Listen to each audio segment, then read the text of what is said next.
오늘 우리에게 주신 말씀 창세기 45장 1절에서부터 8절까지 그리고 50장 15절에서부터 21절까지의 말씀입니다.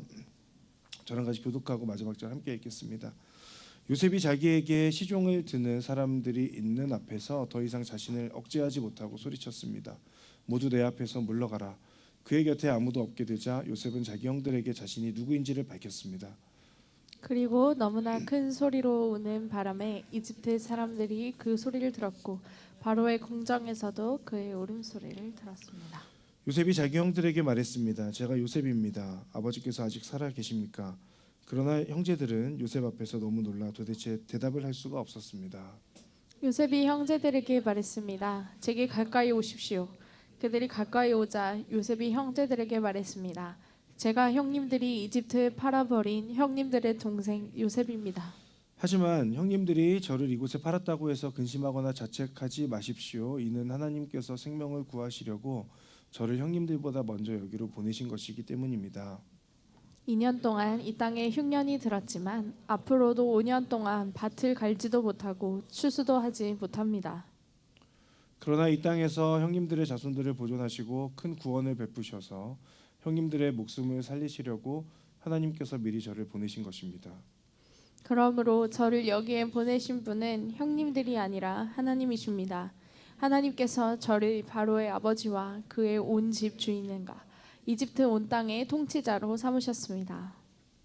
요셉의 형제들이 아버지의 죽음을 보고 말했습니다. 혹시 요셉이 우리에게 원한을 품고 우리가 그에게 했던 모든 잘못에 대해 안갚음을 하면 어떻게 하지? 그들이 요셉에게 전가를 보냈습니다. 아우님의 아버지께서 돌아가시기 전에 이런 지시를 하였습니다. 정말 간절히 부탁한다. 비록 내 형제들이 내게 악을 행했어도 너는 내 형제들의 죄와 허물을 다 용서해 주어라 하고 말입니다. 그러니 아우님 아버지의 종들 하나님의 종들이 지은 죄를 제발 용서해 주십시오. 요셉은 이 말을 듣고 울었습니다. 그때 요셉의 형제들이 와서 그의 앞에 엎드리면서 말했습니다. 보십시오, 우리는 아우님의 종입니다. 요셉이 형제들에게 말했습니다. 두려워하지 마십시오. 제가 하나님을 대신하겠습니까? 형님들은 저를 해치려고 악을 꾀했지만 하나님은 지금 보시는 것처럼 그것을 선하게 바꾸셔서 오늘날 많은 사람들의 생명을 구하셨습니다. 함께 읽겠습니다.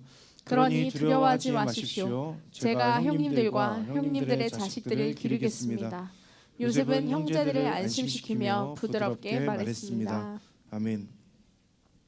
자, 신앙생활을 하고 하나님을 믿는 삶을 살면서 마주하게 되는 고민 중에 하나는 때로는 하나님이 침묵하시거나 숨어 계시는 것 같다는 생각이 드는 것입니다. 하나님은 언제나 우리와 함께 하시는 분이고 이것은 성경 말씀을 통해서 우리에게 믿음으로 확증되어진 것이지만 늘 함께 하시는 하나님이 느껴지지 않을 때가 있는 거죠. 그러다 보니 하나님의 뜻이 무엇인지 잘 모르겠고 헷갈립니다. 그리고 이것이 내 생각인지 하나님의 뜻인지 지금의 내 생각과 행동이 하나님께서 기뻐하시는 것인지 하나님의 뜻은 무엇을 말씀하는 것인지 깨닫기가 쉽지가 않습니다. 지난주 설교에서 우리 삶이 힘들고 불안하고 어려운 이유는 불확실함 때문이다라고 하는 말씀을 나눴었습니다. 예를 들어서 남녀 관계에서 썸 타고 있을 때에 나를 향한 상대방의 마음을 확실히 알고 있다면 상대가 어떤 행동을 하든 어떤 사람을 만나든 상관없겠죠. 그러나 그 사람의 마음이 확실하지 않기 때문에 고백할까 말까를 고민하게 되는 겁니다. 내가 좋아하는 상대가 나와 같은 마음이라고 하는 것을 확실히 알게 된다면 사실은 밀당하거나 썸 탈 필요가 없겠죠. 고민할 필요가 없습니다. 왜냐하면 내가 고백하면 상대방이 내 고백을 받아줄 거라고 하는 그 확신이 내 안에 있기 때문입니다.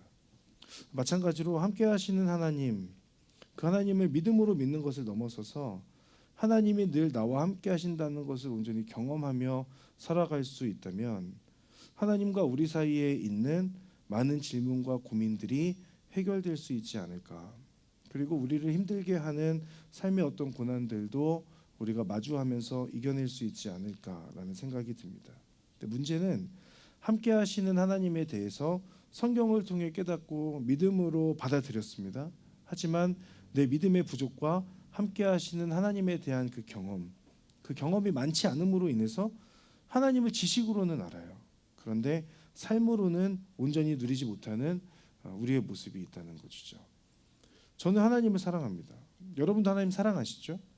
그래서 늘 기도할 때 우리가 사랑하는 하나님께 기도하지 않습니까? 그런데 제가 사랑하는 그 하나님이 때로는 숨어 계신 것 같습니다. 지금 내 삶의 모든 선택이 마치 내가 하는 것 같고, 믿음으로 기도하면서 하나님과 교제하고 하나님의 뜻을 구하기는 하지만 내 생각이 하나님의 뜻보다 훨씬 더 앞서는 경우가 많은 것 같은 느낌을 받습니다. 하나님과의 동행함이 마치 암호를 해독하는 것 같을 때가 있고, 비밀번호를 잘못 눌러서 문이 열리지 않는 것 같은 그런 느낌을 받을 때가 우리가 살면서 하나님과의 관계에서 계속해서 경험하게 되는 겁니다. 이것을 숨어 계시는 하나님께서 숨어 계신다라고 하는 그런 표현으로도 생각해 볼 수 있을 것 같습니다. 제럴드 시처라고 하는 분이 쓴 책에 그 하나님의 뜻이라고 하는 책이 있습니다. 그 책 기회가 되시면 한번 여러분들도 읽어보시면 좋겠는데, 그 책에서는 하나님의 뜻이 숨어 있다고 말해요. 그 하나님의 뜻이 성경에 게시되어져 있지만 동시에 우리에게 숨겨져 있다는 겁니다. 이처럼 하나님의 뜻이 우리에게 숨어 있는 것처럼 느껴지는 것은 하나님께서 하나님의 목적을 이루기 위해서 일하고 계신 그 방식을 우리가 온전히 이해하지 못하고 있기 때문이라고 이 책에서는 설명합니다. 무슨 말이냐면, 하나님은 시작부터 끝을 보시며 모든 상황을 지배하시고 이끌어 가시는 분이신데, 우리는 하나님의 이야기 속에 들어가서 그 내용이 서서히 전개되는 대로 경험하기 때문에 우리 시야에 있는 우리 시야가 좁고 제한되어져 있다라고 하는 거예요. 그러니까 우리의 시각으로는 그 큰 그림의 작은 부분밖에 볼 수 없기 때문에 하나님께서 다스리신다라고 하는 그 사실, 함께 하신다라고 하는 그 사실이 확실히 믿을 수 있지만 그 방법까지 늘 알 수 있는 것은 아니라는 것입니다. 그러니까 이 부분이 하나님의 뜻이 우리에게 숨어 있는 것처럼 느껴지는 것이죠. 그러니까 하나님은 큰 계획을 가지고 우리의 삶을 인도해 가시지만 우리는 지금 당장 나에게 주어져 있는 오늘의 삶을 살 수밖에 없잖아요. 그러다 보니까 오늘의 삶의 자리에서만 하나님의 뜻, 그 원대한 뜻을 온전히 다 경험할 수 없으니 우리 삶은 답답하고 불확실함 가운데에 불안해한다라고 하는 것을 이 책에서 이야기하고 있습니다. 우리는 함께 하시는 그 하나님께서 하나님의 뜻을 결국 이루실 것을 믿는 것이 필요한데, 그 믿음이 내 상황에 따라서 자꾸 바뀌고 하나님의 뜻은 변하지 않는데 내 믿음이 자꾸 변화되다 보니까 그 하나님의 뜻이 온전히 내 안에 경험되어지지 않는 것이죠. 그리고 하나님의 주권을 인정하며 하나님을 의지하는 삶을 살고자 노력해야 될 텐데, 여러 가지 삶의 여러 문제들과 부분들 때문에 우리가 하나님을 온전히 의지하는 것 또한 사실은 굉장히 어렵습니다. 그러니까 죄로 가득한 세상에 살아가면서 그 죄 속에서 우리가 어떻게 하면 순결하고 신실한 삶을 살아갈까를 고민해야 될 텐데, 그 부분에서 사실은 우리가 보이지 않는 하나님 혹은 하나님의 그 원대하신 뜻 가운데에 온전히 이끌림 받는 삶 자체가 쉽지 않다라고 하는 것입니다. 이 부분이 하나님께서 하나님의 뜻이 우리에게 숨어 있는 것처럼 느껴지는 것이죠. 우리가 이처럼 하나님의 주권을 인정하고 의지하는 삶을 살아가고자 한다면 우리가 반드시 기억해야 될 것이 한 가지 있습니다. 그것은 하나님의 변함없는 사랑과 포기하지 않고 끝까지 사랑하시는 하나님의 신실하심이라고 할 수 있어요. 그러니까 하나님의 원대하신 그 계획과 뜻 가운데 우리는 한 점으로 서 있는데, 지금의 나의 삶이 나를 포기하지 않으시고 나를 여전히 사랑하시는 그 하나님의 이끌림 가운데 있는 한 점이다라고 하는 것을 기억할 필요가 있는 겁니다. 그러면 우리가 지금 당장 나에게 주어져 있는 삶에 최선을 다하는 삶을 통해서 원대한 하나님의 그 꿈과 계획과 미래까지 온전히 다 알 수는 없지만, 그러나 지금의 최선이 내일의 최선으로 이어지고 그 최선의 삶의 신실한 삶의 그 노력들이 이어져서 결국은 하나님의 이끄심 가운데로 나아가게 된다라고 하는 것이죠. 숨어 계신 하나님과 그 하나님을 믿고 의지하고 살아가는 그 삶의 인간의 삶의 간격 사이에서 하나님을 믿는 믿음과 인내를 통해서 하나님의 은혜를 누리며 살았던 사람, 그러니까 이 시대를 살아가는 지금의 우리, 저와 여러분이 겪고 있는 그 동일한 그 어려움들을 똑같이 겪었던 사람, 그 사람이 오늘 우리가 성경에서 보는 요셉이라고 할 수 있어요. 그러니까 이 요셉은 이 성경에 기록되어져 있는 요셉의 이야기에서 제가 몇 번 말씀드렸는데 가장 두드러지는 특징 중에 하나는 하나님께서 직접 요셉에게 말씀하시는 부분이 없다라고 하는 것이죠. 요셉에게 하나님은 어떻게 보면 철저히 숨어 계신 하나님이었다 할 수 있어요. 하나님께서 직접 말씀하시지는 않는데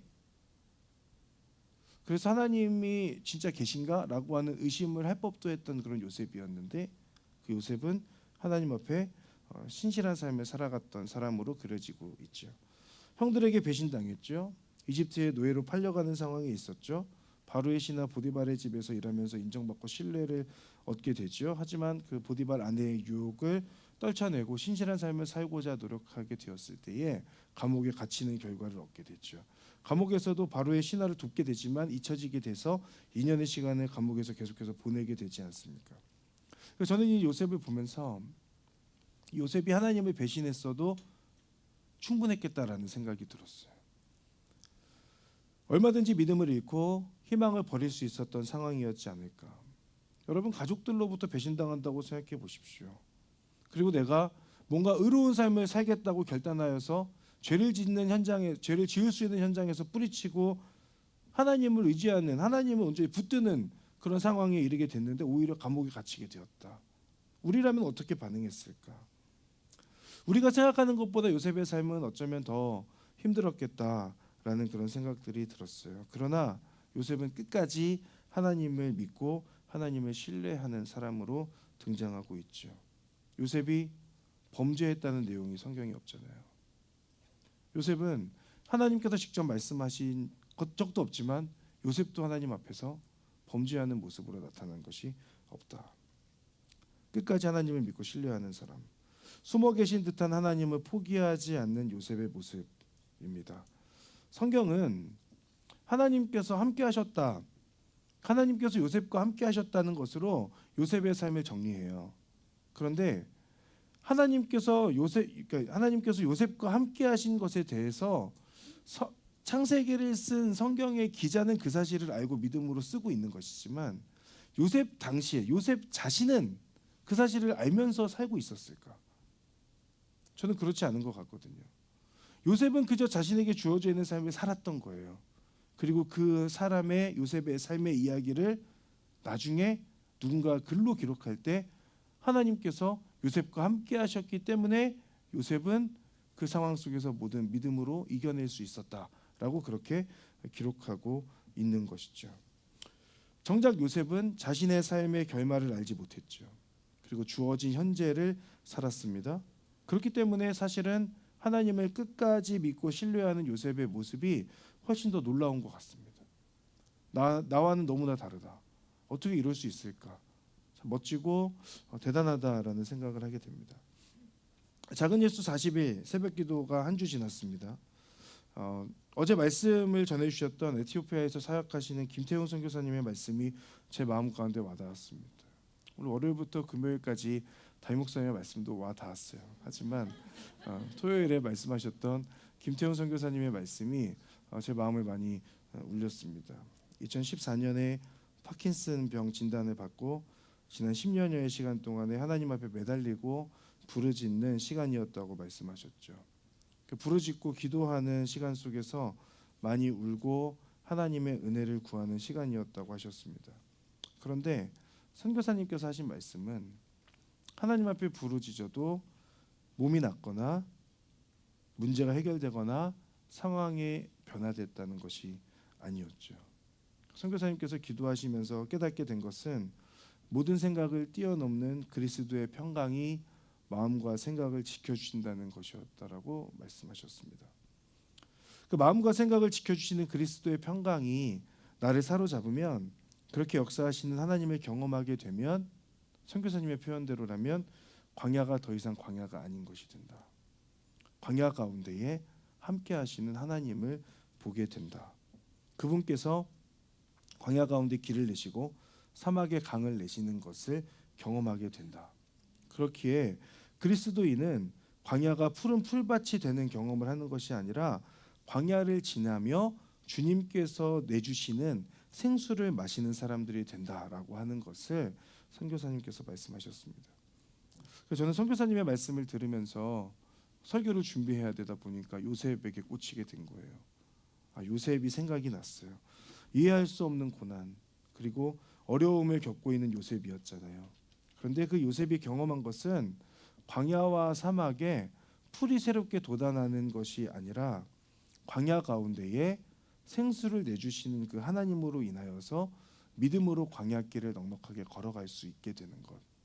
그래서 고난 가운데 있고 어려움 가운데 있지만 하나님을 온전히 의지하며 살아갈 수 있었던 사람이 요셉이었다라고 하는 것이죠. 마음과 생각을 지키시는 하나님의 은혜와 섭리 가운데에서 범죄하지 않는 신실한 삶을 살아가는 그런 요셉이었습니다. 광야의 한복판에서 지금의 광야 때문에 한탄하는 것이 아니라 지금 처해 있는 광야와 같은 삶의 자리에서 하나님의 은혜를 붙잡고 선한 싸움을 해나가는 것, 그것이 요셉의 인생에서 핵심 내용이다라고 하는 것을 묵상하게 됐습니다. 우리가 기도하는 것은 상황이 상황이 어떻게 하면 좋은 쪽으로 변할 것인가, 문제가 해결될 것인가 이지만 선교사님께서 던지신 묵직한 질문은 상황이 변하기를 기도하십니까? 상황이 변하기를 원하십니까? 라고 하는 그 질문과 함께 기도할 때 그 상황이 또 그 문제가 해결되고 변하는 것이 아니라 그 문제를 대하는 우리의 마음이 변한다.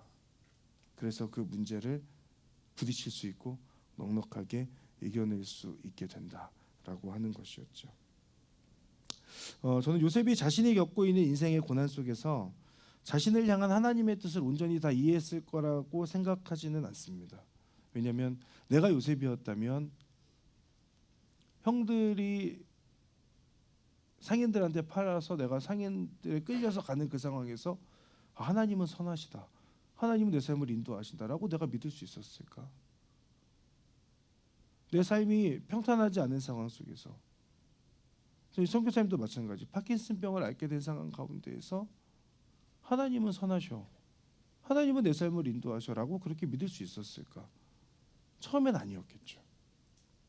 시간이 지나고 기도하고 부르짖는 상황 가운데 그리스도께서 주시는 그 마음의 평강, 빌립보서 4장의 말씀에서 나오는 부분이거든요.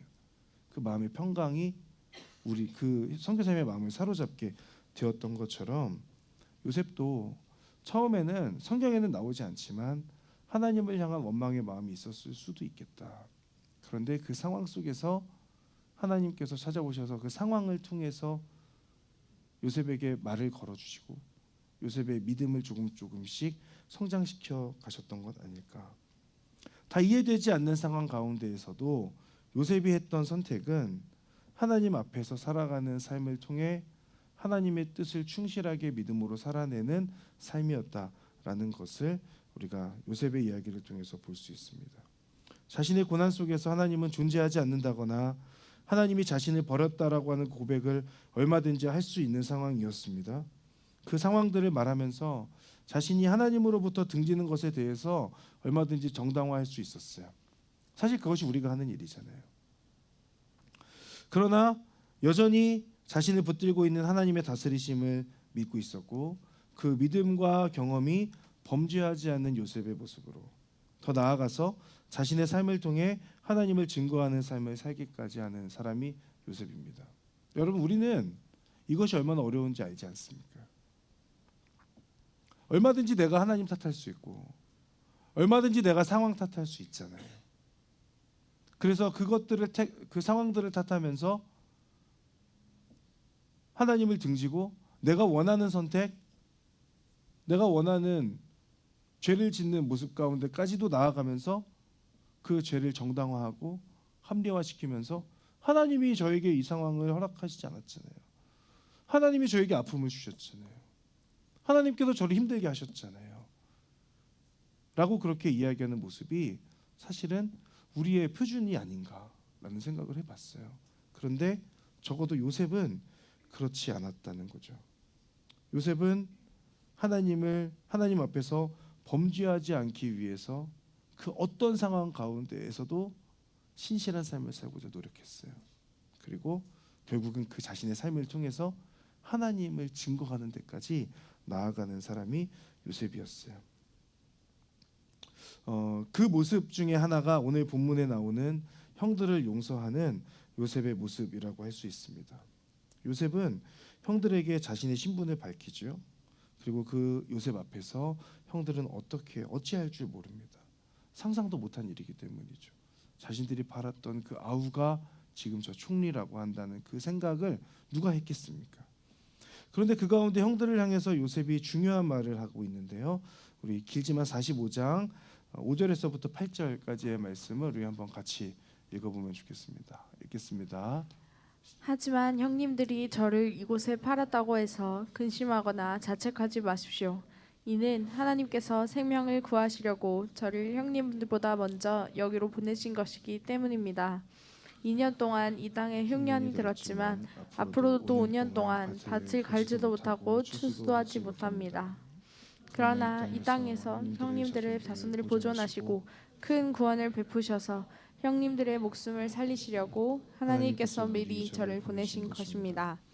그러므로 저를 여기에 보내신 분은 형님들이 아니라 하나님이십니다. 하나님께서 저를 바로의 아버지와 그의 온 집안 주인과 통치자로 삼으셨습니다. 아멘. 자, 자신을 팔았던 형들을 용서하는 요셉이죠. 인간적으로 형들이 미웠을 수 있습니다. 그리고 요셉에게 여전히 상처가 있고 트라우마로 남아 있었을 수 있습니다. 저였다면 그랬을 것 같습니다. 그러나 요셉은 형들에 대한 미움의 감정보다는 하나님을 더 의식했어요. 그리고 그 근거가 자신의 삶을 인도하신 하나님에 대한 고백에 담겨 있는 것이죠. 5절과 7절과 8절에 보면 하나님께서 생명을 구하시려고 저를 형님들보다 먼저 여기로 보내신 것. 그리고 7절에 보면 하나님께서 미리 저를 보내신 것. 8절에 가서 보면 저를 여기에 보내신 분은 형님들이 아니라 하나님입니다. 하나님께서 저를 바로의 아버지와 그의 온 집의 주인과 이집트 온 땅의 통치자로 삼으셨습니다. 이 고백이 가능한 고백이라고 여러분 생각하십니까? 저는 이 고백을 보면서 야, 요셉이라고 하는 이 사람의 믿음은 진짜 대단하구나라는 생각을 했습니다.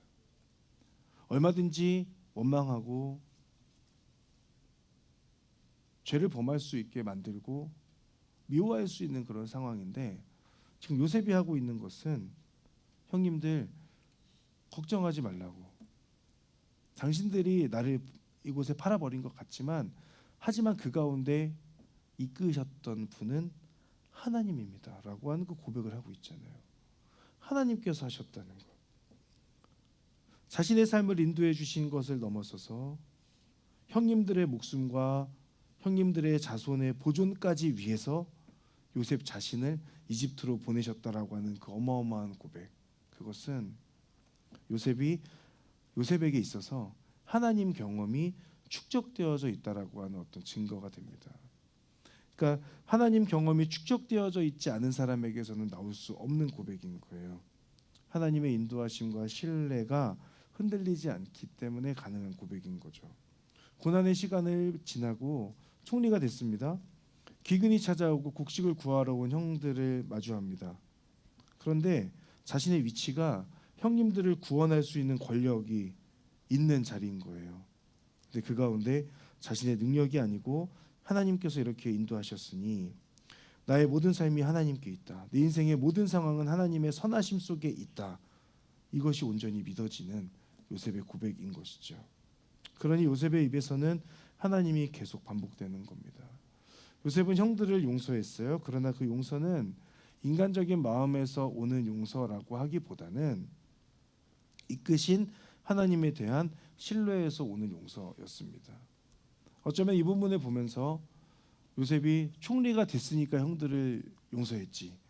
만약에 형들이 왔는데 총리의 입장에서 형들을 맞이한 것이 아니라 여전히 그 노예의 한켠에서 형들의 얼굴을 봤다면 요셉이 용서할 수 있었을까라고 그렇게 생각하는 삐딱한 분이 계실지도 모르겠습니다. 그럴 수 있죠. 하지만 저는 만약에 그런 생각을 하신 분이 이 자리 가운데 계신다면 제가 그 생각을 해봤기 때문에 삐딱해서 요셉은 분명히 그런 상황에서도 형들을 용서하지 않았을까라는 생각을 해봅니다. 그것이 요셉에게 경험되어지는 하나님의 인도하심과 하나님의 사랑, 그 사랑과 역사, 인도하심이 축적되어져 있는 요셉의 삶이었기 때문이죠. 형님들의 악함을 선으로 바꾸신 하나님의 인도하심, 그리고 이것에 대한 분명한 신뢰. 50장 19절 20절 우리 한 번 더 읽어보겠습니다. 시작. 요셉이 형제들에게 말했습니다. 두려워하지 마십시오. 제가 하나님을 대신하겠습니까? 형님들은 저를 해치려고 악을 꾀했지만 하나님은 지금 보시는 것처럼 그것을 선하게 바꾸셔서 오늘날 많은 사람들의 생명을 구하셨습니다. 아멘. 자, 아버지 야곱이 죽고 형들은 요셉이 변할까 두려워해요. 그래서 요셉을 찾아와서 간곡히 부탁합니다. 17절에는 그런 형들을 보면서 요셉이 울었다라고 그렇게 기록되어 있어요. 45장 2절에 가서도 보면 요셉이 울고요. 그리고 50장 17절에 가서도 요셉이 울고 있습니다. 근데 그 눈물의 이유가 다르죠. 45장에서는 형들 앞에서 자신이 요셉임을 밝히기 직전의 눈물이었어요.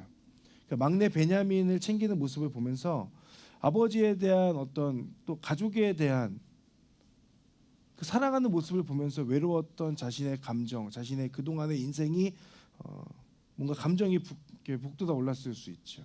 그 그리움이 올라오고, 그리고 그 형들을 다시 만난 것에 대한 감사와 지난날의 서러움이 섞인 눈물이라고 할 수 있습니다. 50장에서 그러나 50장에서는 이미 17년의 시간을 함께 보낸 때입니다. 그러니까 야곱이 처음에 이 바로를 만나러 오게 되었을 때 그때 야곱의 나이가 130년, 그러니까 130살, 험악한 세월을 보냈다고 한 130살인데 그리고 나서 야곱이 죽는 때가 147세거든요. 그러니까 이미 형들이 내려와서 17년의 시간들을 요셉과 함께 사실은 보냈던 거예요. 이집트 땅에서 함께 보냈었는데 그럼에도 불구하고 아버지가 죽고 나니까 아우가 우리에게 복수할까에 대해서 두려워하고 있는 그 형들에게 형들의 말을 들으면서 요셉은 그 형들에 대한 안타까움에서 오는 눈물이었던 거죠. 그리고 그 부분에서도 요셉은 확실하게 말합니다. 제가 하나님을 대신하겠습니까? 라고 그렇게 말하죠.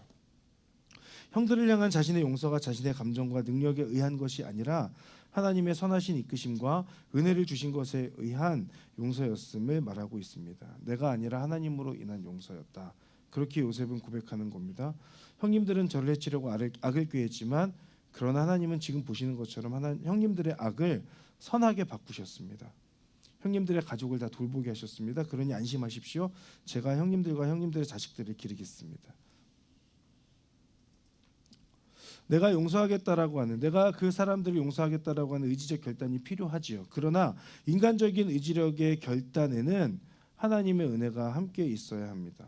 이 말은 내가 누군가를 용서하려고 할 때에 나의 감정에 근거한 용서뿐만 아니라 하나님의 은혜에 근거한 용서여야 한다는 것을 요셉의 모습을 통해서 우리가 확인할 수 있습니다.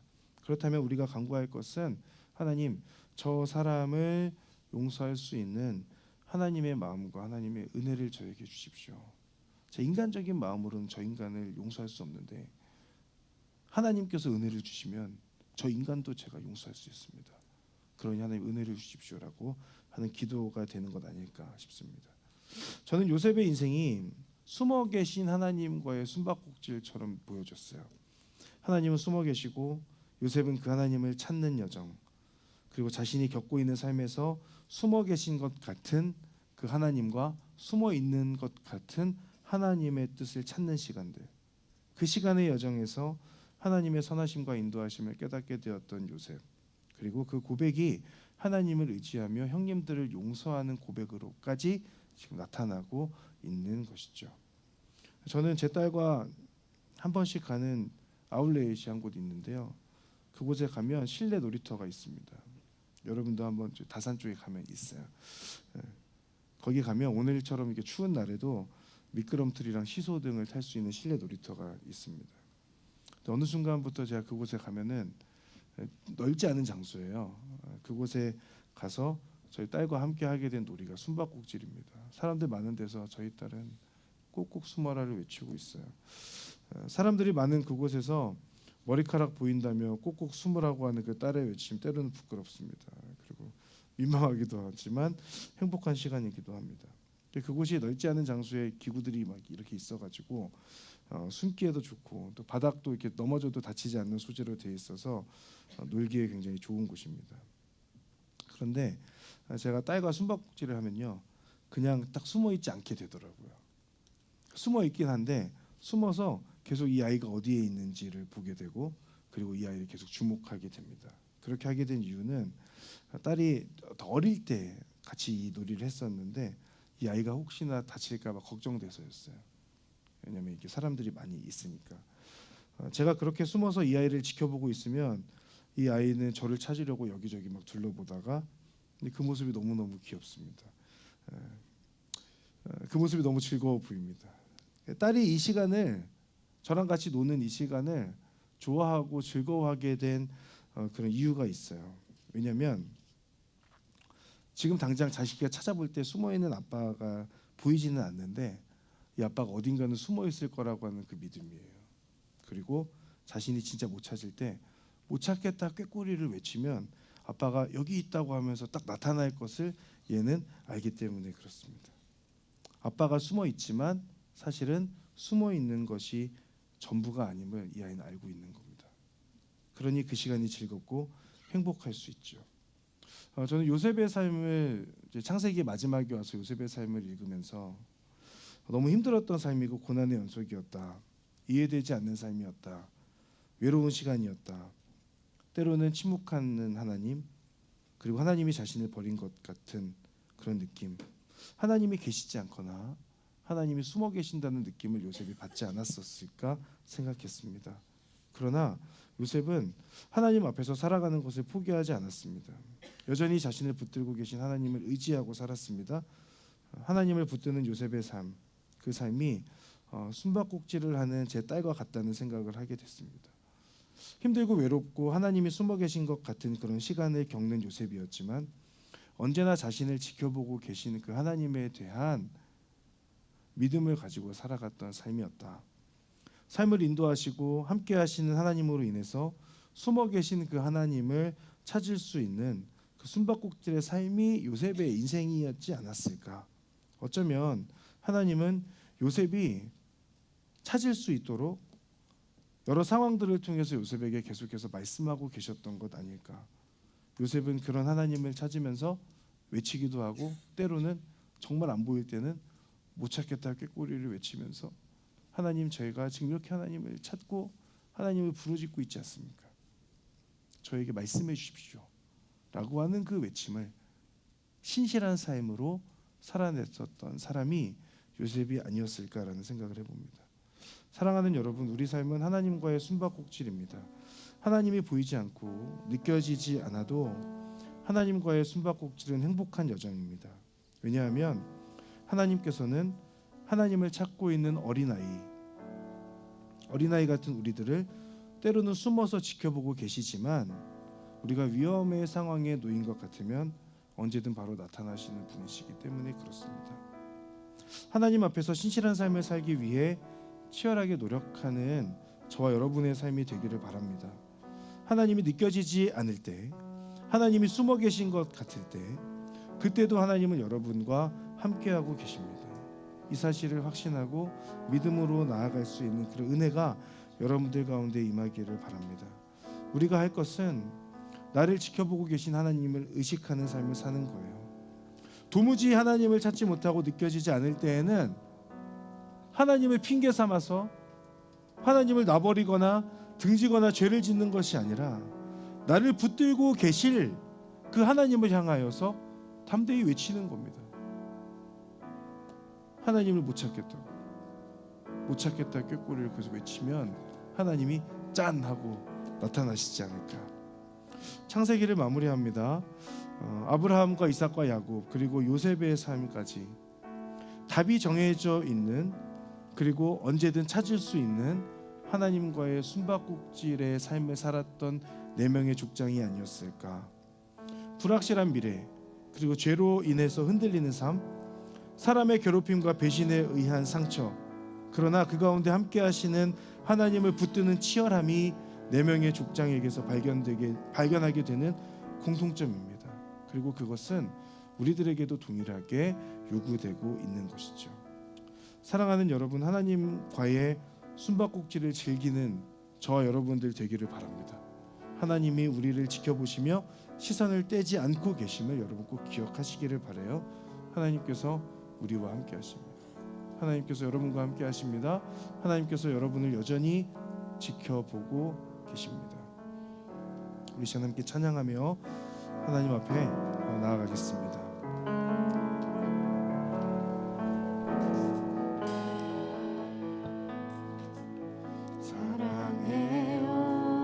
사랑해요 신실하신 나의 주님 나의 삶 주님 안에 있네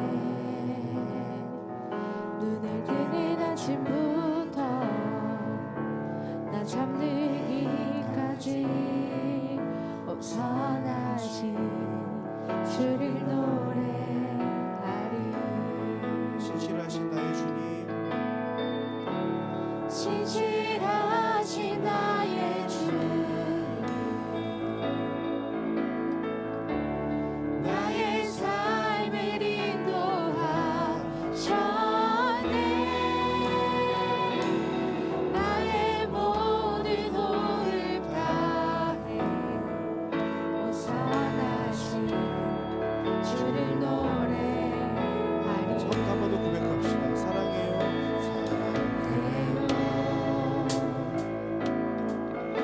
신실하신 나의 주님 나의 삶 주님 안에 있네 눈을 뜨는 아침부터 나 잠들기까지 선하신 주를 노래하리 신실하신 나의 주님 신실하신 나의 주님 나의 삶을 인도하셨네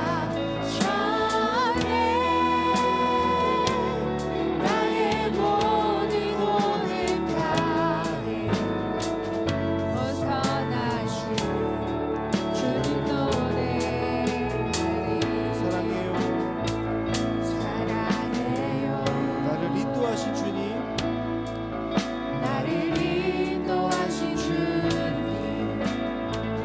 고난중에도 나와 함께 하셨네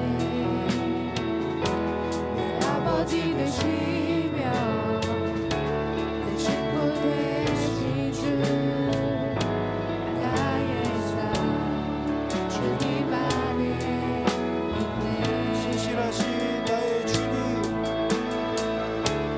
신실하신 나의 주님 나의 삶을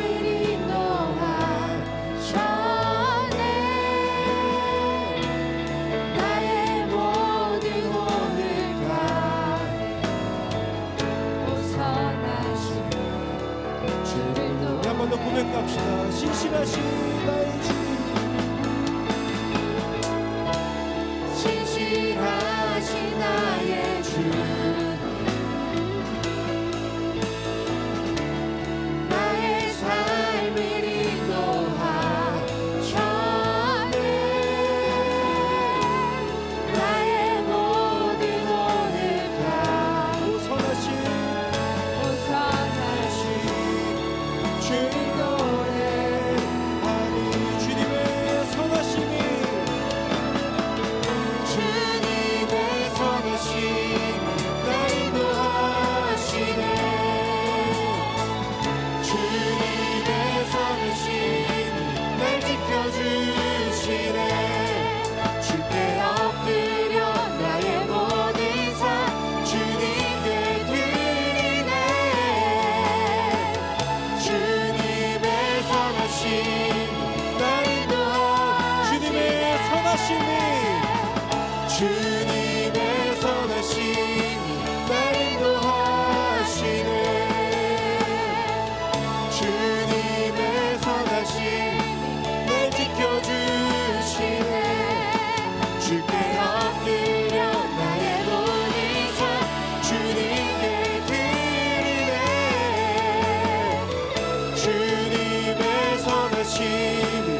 한 번 더 믿음을 담아 고백합시다. 주님의 선하심이, 주님의 선하심 날 인도하시네. 주님의 선하심 날 지켜주시네. 주께 엎드려 나의 모든 삶 주님께 드리네. 주님의 선하심 날 인도하시네. 우리 시간에 함께 하나님 앞에 기도하며 나아갈 때에 요셉은 얼마든지 하나님을 원망할 수 있었고 하나님을 등지을 수 있었고 범죄함을 선택할 수 있었습니다. 그러나 요셉이 선택했던 것은 하나님 앞에서의 삶, 치열하게 살아가는 신실한 삶이었음을 우리가 보게 됩니다. 여러분, 이 시간 함께 기도합시다. 하나님이 숨어 계신 것 같아서, 하나님이 내 삶을 인도하시지 않는 것 같아서, 침묵하신 것 같아서, 하나님께서 잠시 나를 향한 시선을 다른 곳으로 옮기신 것 같아서 우리가 때로는 하나님을 원망하고 하나님께 죄를 지었다면, 이 시간 다시 우리의 마음을 고치며 하나님께로 기도하며 나아갈 때, 하나님 여전히 나를 지켜보시고 나와 함께하고 계신 그 하나님을 바라보는 믿음을 더해 주시옵소서. 하나님께서 나를 향한 시선을 거두신 것이 아니라 제가 하나님을 향한 시선을 거두었음을 믿음으로 고백합니다. 다시금 내 눈을 들어 하나님을 향한 나의 시선을 하나님께 온전히 고정하는 저의 삶이 될 수 있도록 인도하여 주시옵소서. 그 시간 주여 한번 부르며 하나님 앞에 함께 기도하며 나아갑니다. 주여, 따라가는 믿음이 내 안에 있게 하여 주시옵소서. 하나님, 어떤 상황 가운데서도 나를 향한 하나님의 인도하신 하나님의 그 계획과 하나님의 뜻이 변하지 아니하고 나를 향한 하나님의 시선도 사라지지 아니함을 믿음으로 고백합니다. 주님, 내가 힘들고 어려웠다고 하여서 하나님을 등지거나 하나님으로부터 나의 시선을 내버리는 자가 되지 않도록 인도하여 주십시오. 하나님을 향한 믿음으로 나아갈 수 있도록 주님 붙잡아 주십시오. 하나님을 향한 믿음이 내 안에 충만케 임하여서 어떤 상황 속에서도 하나님을 바라보는 그 믿음이 충만할 수 있도록 주님 역사하시고 함께하여 주시옵소서. 하나님 아버지, 하나님을 향한 신뢰를 다시 한번 의지하며 하나님을 붙들며 나아가는 자가 되게 하여 주십시오. 하나님의 이끄심 속에 하나님을 바라보는 삶이 되게 하여 주십시오. 어떤 상황 속에서도 하나님을 바라보는 자가 되어서 나를 향한 하나님의 그 사랑과 주님의 그 선하심이 여전히 변하지 않고 있음을 아버지 우리가 믿음으로 바라보는 자가 될 수 있도록 주님 인도하시고 함께하여 주시옵소서. 모든 상황 가운데 나와 함께하시는 하나님, 나를 붙들며 주님의 이끄심을 따라가는 삶이 될 수 있도록 주님 역사하시고 함께하여 주시옵소서. 하나님을 온전히 의지하는 삶을 살아가는 자가 될 수 있도록 주님 인도하시고 함께하여 주옵소서. 모든 상황 가운데 말씀하시는 하나님을 의지하는 자가 되어서 우리 하나님과 함께 믿음의 길을 걸어가는 자들이 될 수 있도록 주님 인도하시고 함께하여 주시옵소서. 사랑하는 하나님의 뜻을 구하는 삶이 되는 우리 여정이 될 수 있도록 주님 인도하시고 함께하여 주시옵소서. 주님의 이끄심을 따라갑니다. 주님을 바라보기를 소망합니다. 이 시간 마지막으로 한 번 더 기도하며 나아갈 때에 우리 갈렙 공동체 위해서 함께 중보합니다. 하나님, 우리 갈렙 공동체의 지난 시간들 속에 이제는 그 시간들을 지나고 새로운 시간과 새로운 장소에서 저희가 예배를 준비합니다. 하나님, 이전의 영광을 다시 바라고자 그곳으로 가는 것이 아닙니다. 우리가 다시금 더욱더 하나님을 향한 간절한 마음을 가지고 붙들고 나아가기를 소망하고, 하나님 강당에서 또 1시 50분에 드리는 그 예배를 통하여서 더욱더 하나님의 영광을 위해서, 또 하나님께서 기뻐하시는 그런 갈렙이 되기를 위해서, 또한 이 도곡 땅에 도곡 3부 예배를 우리가 섬김으로 인하여서 이곳에 흩어져 있는 젊은 청년들이 그 자리 가운데로 나오는 것을 꿈꾸며 나아갑니다. 하나님, 우리 공동체가 연말과 연초를 기도로 깨어서 그 시간들을 준비하는 저희들이 되게 하여 주시고, 그 시간 속에서 역사하시는 하나님 아버지를 온전히 경험하는 우리 갈렙 공동체가 될 수 있도록 인도하여 주시옵소서. 그 모든 과정들이 순적하게 진행되어질 수 있도록 하나님 이끌어 주시고 함께하여 주시옵소서. 우리 공동체를 위해서 함께 중보하며 기도하겠습니다. 사랑하는 하나님, 우리 갈렙 공동체를 기억하여 주십시오. 이제 하나님, 우리가 1월 첫 주부터 하나님 강당에서 1시 50분에 예배를 드리게 됩니다. 하나님, 저희들이 기도 없이 가지 않기를 원합니다. 하나님, 기도로 준비하여서 이 자리 가운데 나아가 하나님의 이름을 증거하도록 하나님 이끌어주시고 함께하여 주시옵소서. 주님의 뜻심 속에 아버지를 바라보는 삶이 될 수 있도록 주님 도와주시고, 주님의 역사하심 속에 아버지를 바라보는 우리들이 되기를 소망합니다. 주님의 역사하심 속에 아버지를 바라보는 우리들이 될 수 있도록 주님의 인도하시고 함께하여 주십시오. 아버지를 바라보게 하여 주시고, 하나님의 뜻심 속에 아버지를 바라보는 믿음으로 나아가 주님의 역사하심 속에 하나님과 함께할 수 있도록 주님 인도하시고 함께하여 주시옵소서. 사랑하는 하나님, 하나님의 은혜를 구하며 나아가는 우리의 삶이 될 수 있도록 도와주시고, 주님의 역사하심 속에 아버지를 바라보는 믿음으로 나아가기를 소망합니다. 주님께서 오늘 영광 받아주시고 하나님의 이끄심과 하나님의 은혜를 바라보며 나아갈 수 있도록 주여 붙잡아 주시고 함께하여 주시옵소서. 주님의 이끄심, 그 주님의 선하심이 하나님 우리의 삶으로 저리 붙드는 갈렙 공동체의 앞으로의 시간들이 될 수 있도록 주님 역사하시고 함께하여 주시옵소서. 사랑하는 하나님, 어떠한 상황 가운데서도 우리를 향한 하나님의 선하심과 하나님의 계획하심과 하나님의 인도하심은 없어지는 것이 아니라 어떠한 상황 속에서도 우리를 향한 하나님의 시선은 여전하며 하나님의 선하심과 그 이끄심은 여전히 진행 중임을 우리가 믿음으로 바라보게 하여 주시옵소서. 하나님을 원망할 수 있을 것 같은 상황 가운데서도 죄를 짓지 아니하고 그 상황 속에서 더욱더 하나님을 붙들기를 결단하며 나아가는 하나님의 사람들, 우리 모든 갈렙 지체들 될 수 있도록 인도하여 주시옵소서. 그렇게 행하실 주님을 찬양합니다. 감사드리며 예수님의 이름으로 기도합니다. 아멘. 우리 하나님께 박수로 영광 돌리겠습니다.